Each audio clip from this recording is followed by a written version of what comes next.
Good afternoon, I'm Emily Roberts and welcome to Winchester News Online. On the programme today, politics move away from Westminster as conference season is in full swing. A refreshing trip to the barbers as a stylist in Winchester opens a coffee shop. And Mary Earp's jerseys sell out within hours.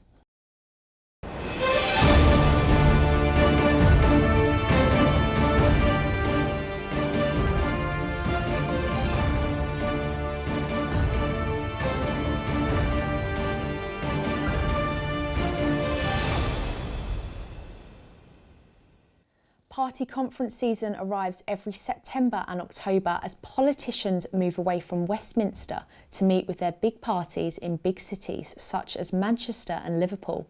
Our political correspondent Harry Jewell took a closer look at how conference season will affect Winchester.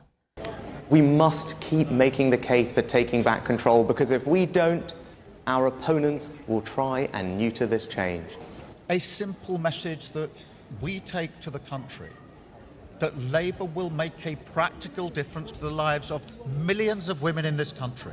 Westminster may be on a break, but that doesn't mean politics has gone away, as 3 of the main parties have now held their party conferences. We were really positive. I mean, we had a great conference. It was really positive. Our candidate, Danny Chambers, spoke several times on issues like water quality and public health, which are issues that matter to him a lot. We had some very good debates, and it was also just good to be back with everybody again. And I was really pleased because I felt like we had a really positive vision of what we wanted to do for the future.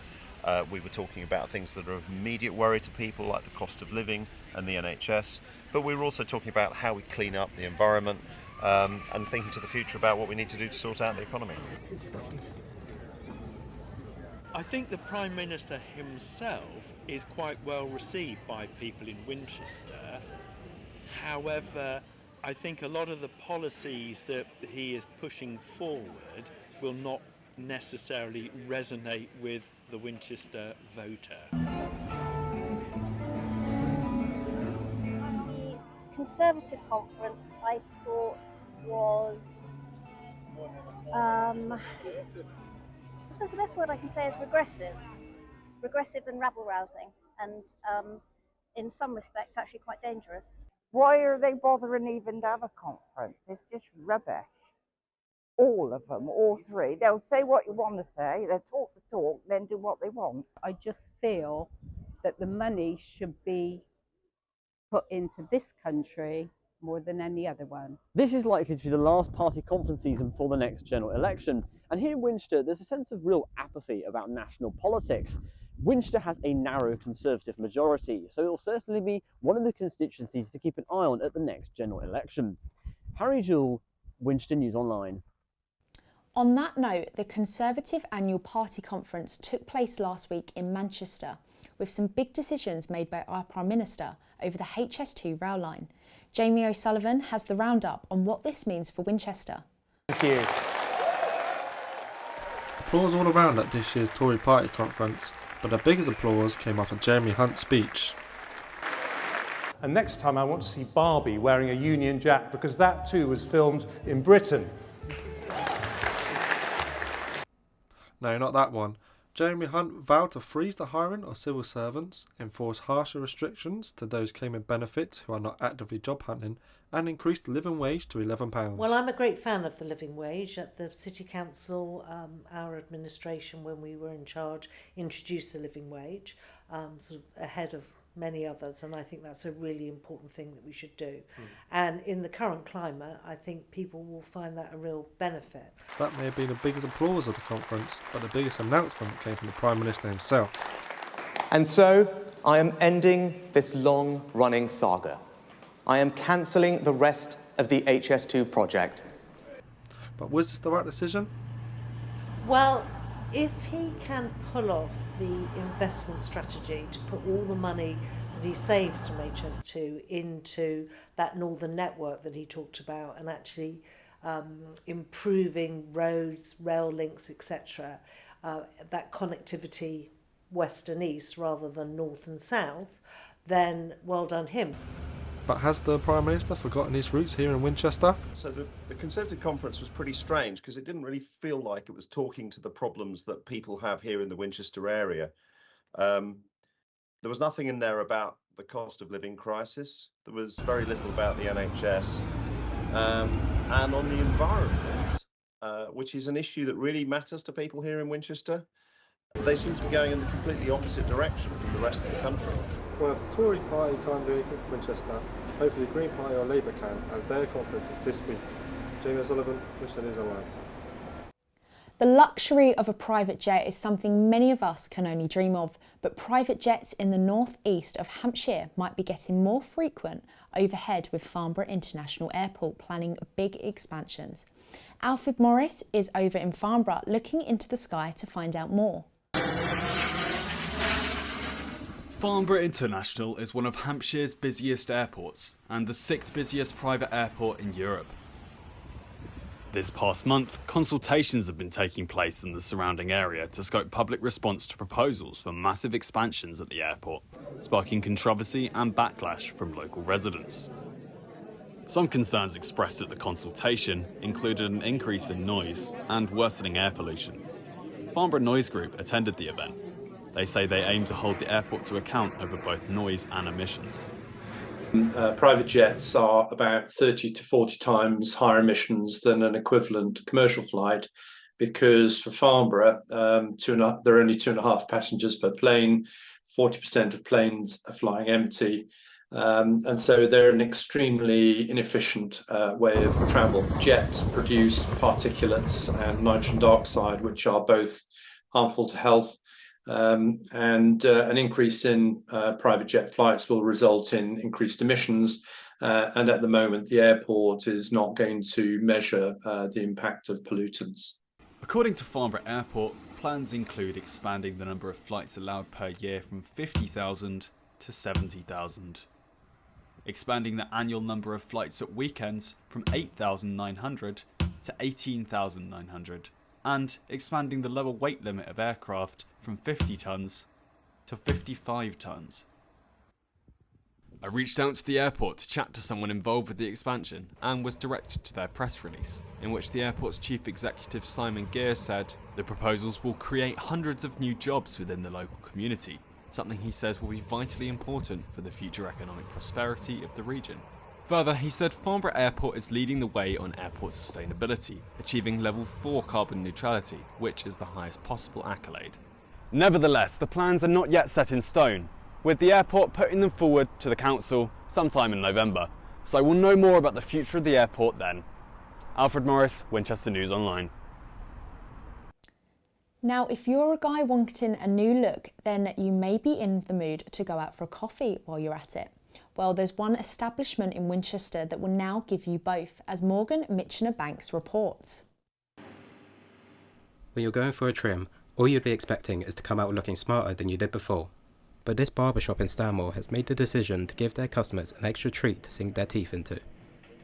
I'm here at Mavericks Barbers in Stanmore, which at the weekend opened this, Mavericks Cafe, which offers a range of food and drink to both customers and passers-by. The barbershop itself is already a popular location for the university students of Winchester, with societies such as cricket and futsal finding it a hotspot already. Despite intending to open on Tuesday the 3rd of October, Mavericks Cafe was able to open on Saturday, and owner Claire Luffman couldn't be happy with its reception. So Saturday was really crazy actually. I'm so grateful. A lot of our customers came down, and like the students that we sponsor, and yeah, it was really good actually. So yeah, I feel very grateful for that. I've always wanted to do a cafe because I really like bringing people in. I like bringing people together, and I'm all about the community and stuff. So yeah, we need it down here. We need a space for that. So if you're looking for a sharper look, you can't be bothered to cook, then Mavericks Barbers and Cafe is exactly what you're looking for. Morgan Mitchener-Banks, Winchester News Online. Andrew Carney, a Hampshire artist, has opened his new exhibition today in the West Downs Gallery. His work explores the intricacies of the brain and more, as Alice Barnes reports.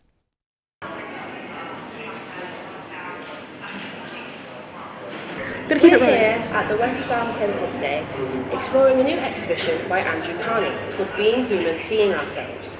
It focuses on merging art and science and how the brain functions. It kind of loosely connects to it around sleep and the brain and circadian rhythms.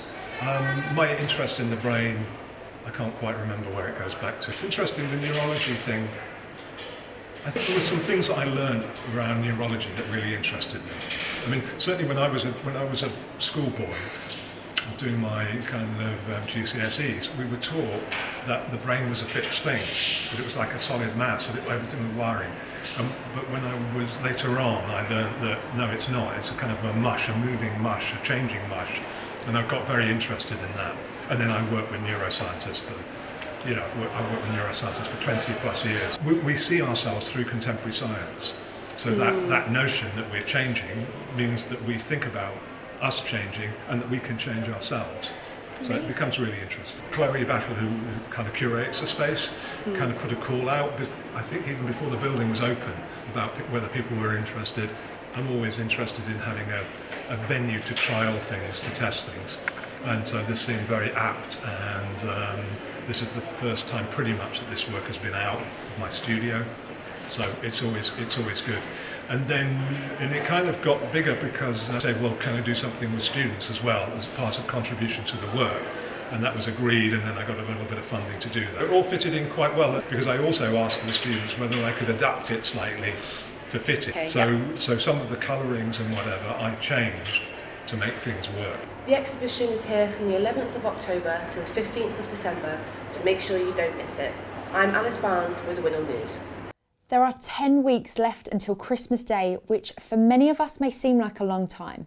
However, charity Naomi's House and Jack's Place have been planning their festivities for months and have finally announced the return of one of their most popular events. Amelia Hopkinson is here to fill you in. On Sunday the 3rd of December, the streets of Winchester will be filled with lots and lots of Santas. Yes, that's right, the Santa Fun Run is coming back to Winchester for its 16th year. Naomi's House and Jack's Place are preparing to welcome hundreds of Santas to the 5K Fun Run fundraising event.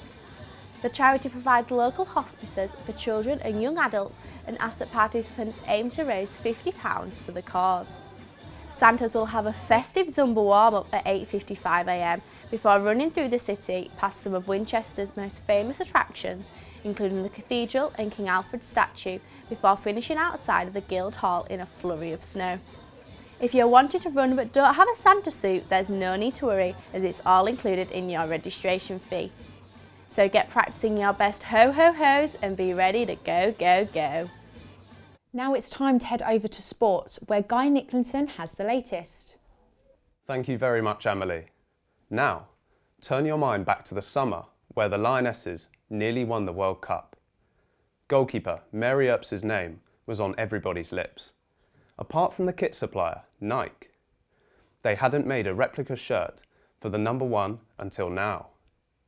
If you haven't got one already, you may struggle, as Owen Noon explains.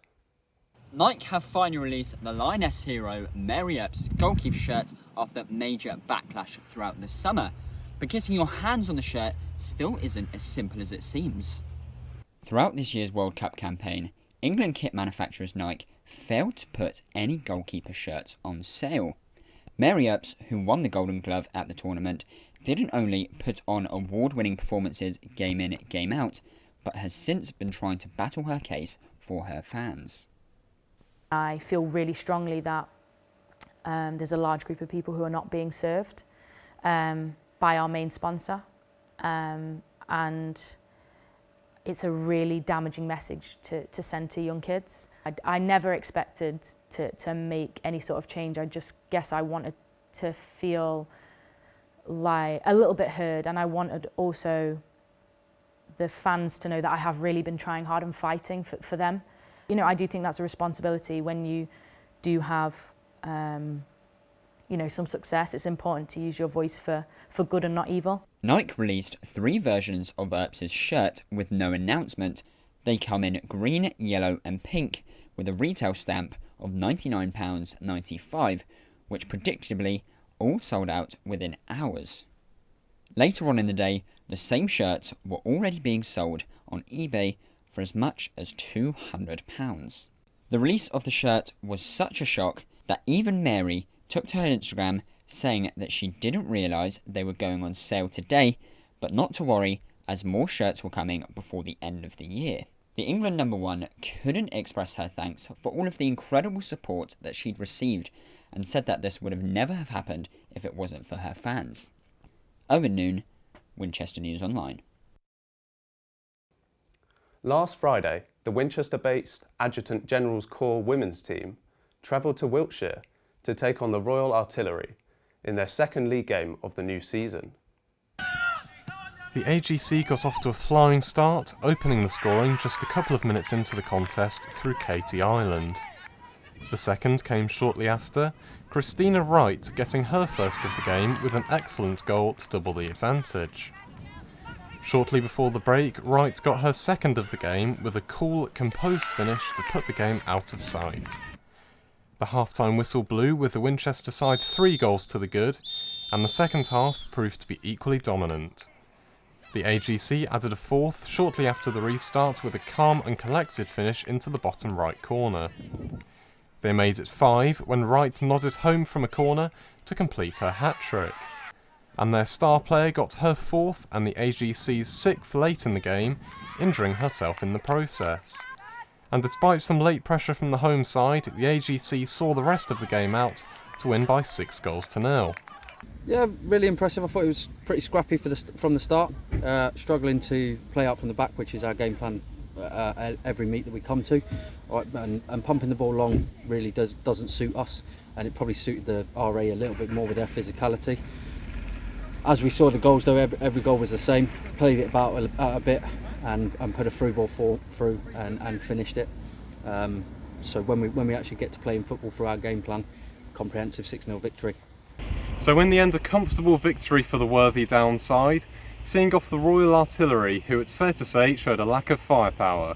This has been Elliot McVie for Winchester News Online. Last weekend, Winchester exited the FA Cup, but now they return to the league to face a struggling Plymouth Parkway side. Rhys Huggett reports. Winchester came in with a decent patch of form in the league, despite crashing out of the FA Cup against Maidstone United. Plymouth Parkway have had a poor start to the season and can find themselves in a relegation battle if form doesn't pick up. The Devonshire side were awarded a penalty in the first half, and Shane White coolly slots it home to put them in front. An early second half mistake from Oscar Halls lets Tommy Wright through on goal to make it 2 goals in 3 games for the Winchester marksman.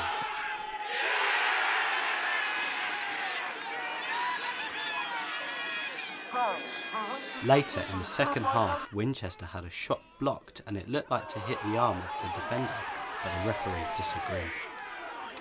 We're a little bit disappointed with the way we performed. First half, definitely, we just weren't at the pace of the game. They're a work-hard type team, and they're tough to play against. But I'm happy to get the goal, and I think we'll look back on it as a good point in the end, because we didn't play well, but good teams don't lose when they don't play well.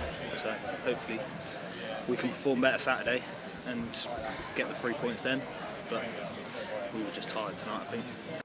Winchester have to freshen up quickly as they face Hungerford Town in the FA Trophy on Saturday. Yeah, I mean, first of all, we got to recover from tonight, and then Hungerford were one of the big favourites to to win the league this year, and they're sat sort of in and around the middle of the table. They're not the start they wanted, but they've got an absolute plethora of great players, so no doubt it'll be a really tough game. We'll look forward to it. The FA Trophy and any FA competition, there's sort of finances available for it. So, it's a big game for the football club, and we'll look forward to it. It's stalemate in a hard-fought game here at the Charters Community Stadium. It's a long drive home for the Devon side, and all eyes will be on Saturday when Winchester play Hungerford in the FA Trophy. I'm Rhys Huggett for WINOL News. Football is finally coming home, but not in the way you think. The UK and Ireland have been confirmed by UEFA as the hosts for the 2028 European Championship. Tom Wilson is in the studio with more. After the UK and Ireland's rival Turkey decided to pull out of the process to focus on a joint bid with Italy for Euro 2032, the home nations were left unopposed. It is not yet known if all 5 countries involved in the bid, England, Scotland, Wales, Republic of Ireland and Northern Ireland, will play in the tournament, as it's unlikely UEFA will award 5 automatic places. It's claimed the tournament could generate an additional £2.6 billion, with sustainability being placed as a top priority. There's a promise that 80% of ticket holders will be able to travel to the matches by public transport. It is also understood that Cardiff's Principality Stadium will host the opening match, with the final taking place at London's Wembley, along with 8 other stadiums being included, such as the Etihad Stadium, St James's Park, Dublin Arena and Hampton Park in Glasgow. So will England finally redeem themselves on home ground and end what would be 62 years of hurt? That's your sports. Back to you, Emily. Thank you for that, Guy. Now that is all the time we have for news and sports today. Thank you for watching and we'll see you next week. Goodbye.